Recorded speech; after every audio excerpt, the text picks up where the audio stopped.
मित्रों, आज इस YouTube चैनल के माध्यम से हम लोग वाक्य के प्रकार, वाक्य के भेद पढ़ने जा रहे हैं। पिछले YouTube चैनल में आपको वाक्य क्या है और रचना के अनुसार वाक्य के भेद कौन कौन से हैं वो आपको बताया गया था। आज हम लोग अर्थानुसार भेद, अर्थानुसार, अर्थ के अनुसार, मीनिंग के अनुसार, इसमें जो वाक्य होता है उससे कुछ एक विशेष अर्थ निकलता है। उस विशेष अर्थ को जब हम समझते हैं तो उसे हम कहते हैं कि अर्थानुसार वाक्य भेद। इसको हम उदाहरण लेकर के एक एक भेद लेंगे और समझेंगे। सबसे पहला भेद है विधानार्थी वाक्य। विधानार्थी वाक्य वह वाक्य जिसमें किसी सामान्य कथन का बोध होता है। सामान्य कथन, सामान्य घोषणा, इसको घोषणात्मक वाक्य भी कहते हैं। डिक्लेरेटिव अंग्रेजी में है असर्टिव और डिक्लेरेटिव।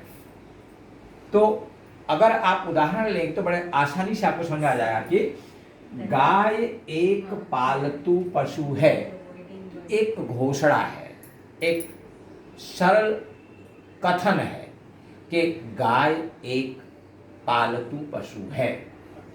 भारत शांत प्रिय देश है। माँ रोज मंदिर जाती हैं। भारत निरंतर प्रगति की ओर बढ़ रहा है। श्रावण महीने में भगवान शंकर की स्तुति की जाती है। बच्चे प्रतिदिन विद्यालय जाते हैं। कठिन परिश्रम से ही सफलता मिलती है। आलस्य मानव का बहुत बड़ा दुश्मन है। मेरे घर में कुल 6 सदस्य रहते हैं। मुंबई शहरों का राजा है। मेरा विद्यालय मुझे बहुत पसंद है। इस तरह के जो वाक्य हैं उनको हम कहते हैं विधानार्थी वाक्य। दूसरा है नकारार्थी या नकारात्मक वाक्य, नेगेटिव सेंटेंस। नकारार्थी वाक्य भी एक तरह का कथन ही होता है, लेकिन उसमें नकारात्मक शब्द होते हैं। न, नहीं, मत, कभी नहीं, ऐसे शब्दों का जब वाक्य में प्रयोग हो जाता है, नकारात्मक शब्दों का जब वाक्य में प्रयोग हो जाता है तो वाक्य नकारार्थी या नकारात्मक या निषेधार्थी वाक्य कहलाता है। आज बारिश नहीं हुई, ये नहीं शब्द आने से जो कथन हो गया वो नकारात्मक हो गया। शिक्षिका ने समय पर पाठ्यक्रम पूरा नहीं किया। नहीं, आलसी व्यक्ति कभी भी जीवन में सफल नहीं होता। ईमानदार व्यक्ति कभी भी बेईमानी को सहज बचा नहीं पाता।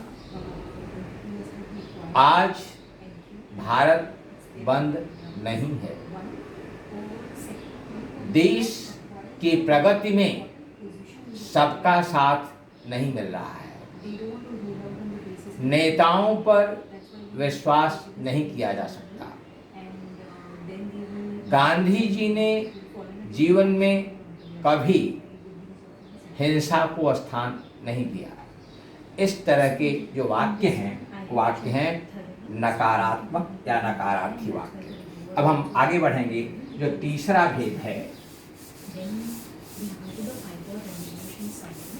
तीसरा भेद है आज्ञार्थी।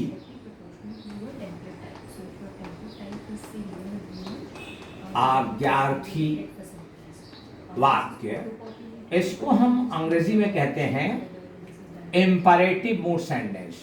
इम्परेटिव मूड सेंटेंस ऐसा वाक्य जिससे हमें आज्ञा, परामर्श, सलाह, कमांड जो हम एक्सरसाइज के समय, अभ्यास के समय देते हैं, रुक जाओ, रुक जा, आगे बढ़ो, या निर्देश देते हैं या सूचना देते हैं, वह वाक्य जिससे हमें किसी आज्ञा, निर्देश, सूचना, सलाह आदि का ज्ञान मिलता है, उसे हम कहते हैं आज्ञार्थी वाक्य। उदाहरण है, यहाँ शोर मत कीजिए। सूचना, सुबह रोज टहलने जाया करो। सूचना या सलाह। यहाँ बैठना मना है, मनाही। कृपया अपनी पुस्तक मुझे दीजिए। प्रार्थना। रोज रोज यहाँ मत आया करो। सलाह। जोर जोर से मत बोलो। सूचना या आज्ञा। कक्षा में चुपचाप बैठा करो। सलाह। कल अपनी निबंध की पुस्तक ले आइएगा। सूचना। तो ऐसे जो वाक्य हैं जैसे सूचना, रुक जा, ये निर्देश, आज्ञा। कृपया दूसरों की मदद किया कीजिए, ये प्रार्थना भी हो सकती है, या सूचना भी हो सकती है, या सलाह भी हो सकता है। जीवन में कभी बेईमानी को स्थान नहीं देना चाहिए। सलाह। तो इस तरह के जो वाक्य हैं उनको हम कहते हैं आज्ञार्थी वाक्य या इम्पेरेटिव मूड सेंटेंस। फोर्थ, चौथा भेद जो है वह है प्रश्नार्थी। प्रश्नार्थी या प्रश्नार्थक, इसको अंग्रेजी में कहते हैं इंटरोगेटिव सेंटेंस। ऐसा वाक्य जिससे हमें किसी प्रश्न का ज्ञान होता है। प्रश्न, हिंदी में जो प्रश्न हैं वो अक्सर क से हैं। क्या, कब, कहाँ, कैसे, कितना, क्यों, किस लिए, ये प्रश्नवाचक शब्द हैं। आप यहाँ क्यों बैठे हैं? आप यहाँ क्यों बैठे हैं? क्वेश्चन। और अंत में ये प्रश्नवाचक चिन्ह है, ये लगाना जरूरी है। आपका प्रिय विषय क्या है? आप जीवन में क्या बनना चाहते हैं? भारत की राजधानी कहाँ है? देश में कौन सा देश सबसे शक्तिशाली है? विश्व में सबसे शक्तिशाली देश कौन सा है? भारत के वर्तमान प्रधानमंत्री कौन है? देश में कितनी नदियां हैं? आपके वर्ग शिक्षक का नाम क्या है? इस तरह से कब, कहाँ, आप विद्यालय कितने बजे जाते हैं? आपका विद्यालय कहाँ स्थित है? इस तरह के जो प्रश्न हैं उनको हम कहते हैं प्रश्नार्थी वाक्य। इसके बाद है विस्मय बोधक वाक्य या विस्मयार्थी वाक्य। विस्मय बोधक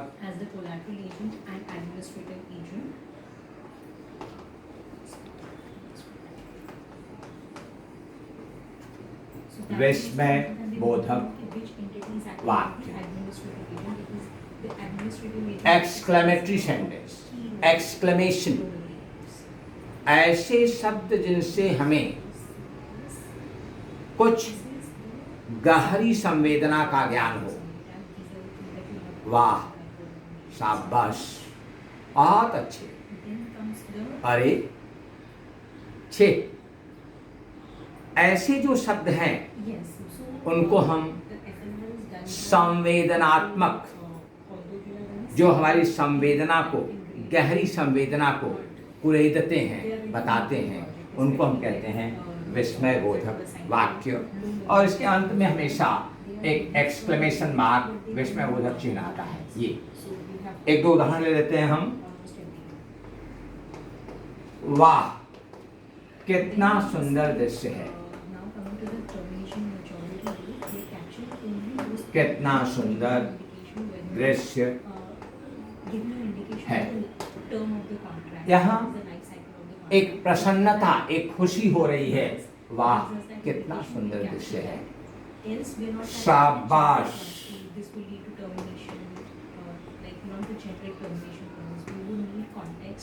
तुमने मेरा नाम रोशन कर दिया। कुछ और लेते हैं। अरे, तुम यहाँ क्या कर रहे हो?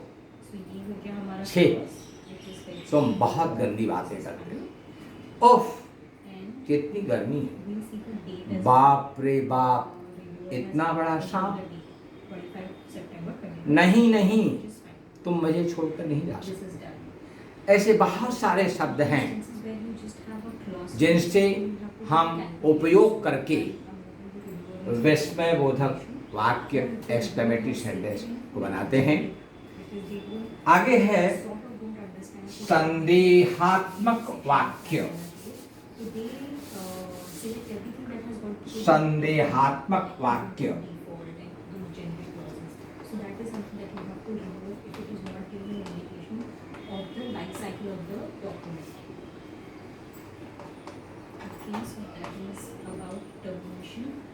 वह वाक्य जिससे संदेह का ज्ञान होता हो। संदेह, डाउट। भारत मैच जीत गया होगा, इसमें एक संदेह पैदा होता है। शायद बरसात नहीं होगी। मनुष्य को सफलता नहीं मिल पाएगी, इसमें नकारात्मक भी है, लेकिन क्या बता पा, एक संदेह है। शायद मुझे इस जीवन में नौकरी नहीं मिलेगी, शायद ही मैं नौकरी पा सकूं, शायद ही मुझे नौकरी मिले।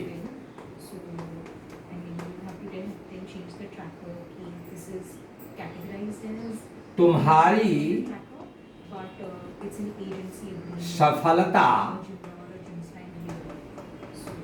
में मुझे संदेह है।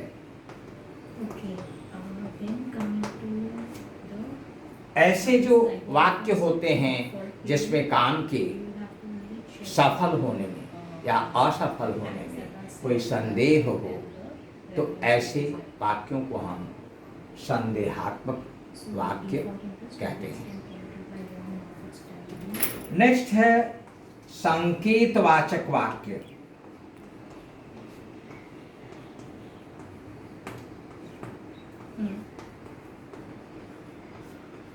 संकेत, डेमॉन्स्ट्रेटिव सेंटेंस, ऐसा वाक्य जो भविष्य में कुछ होने का संकेत करता हो।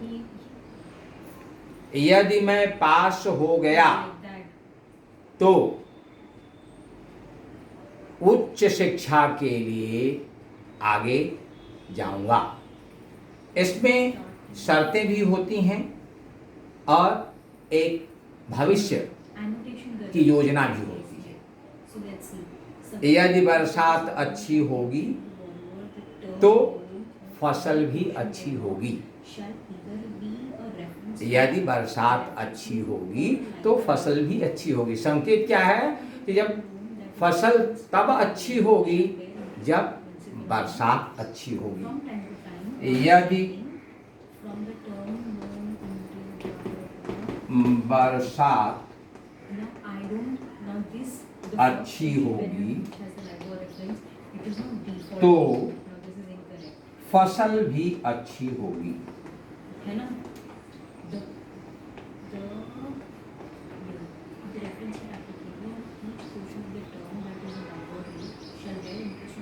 शादी के बाद तुम्हारा जीवन स्थिर हो जाएगा। शादी के बाद तुम्हारा जीवन स्थिर हो जाएगा। तो एक संकेत है कि भविष्य में आपका जीवन स्थिरता की तरफ कब बढ़ेगा? शादी के बाद। तो इस तरह से जो 7 तरह के मैंने आपको अर्थानुसार वाक्य भेद बताए, विधानार्थी, नकारार्थी, आज्ञार्थी, प्रश्नार्थी, विस्मयार्थी या विस्मय सूचक, संदेहात्मक वाक्य, संकेतवाचक वाक्य। एक दो और वाक्य हैं जो हायर क्लासेस में पढ़ाए जाते हैं, 10th तक उनका उपयोग नहीं होता है। तो मैं इस ट्यूब में, चैनल में इन शब्दों के साथ विराम देता हूँ। आगे फिर मिलेंगे।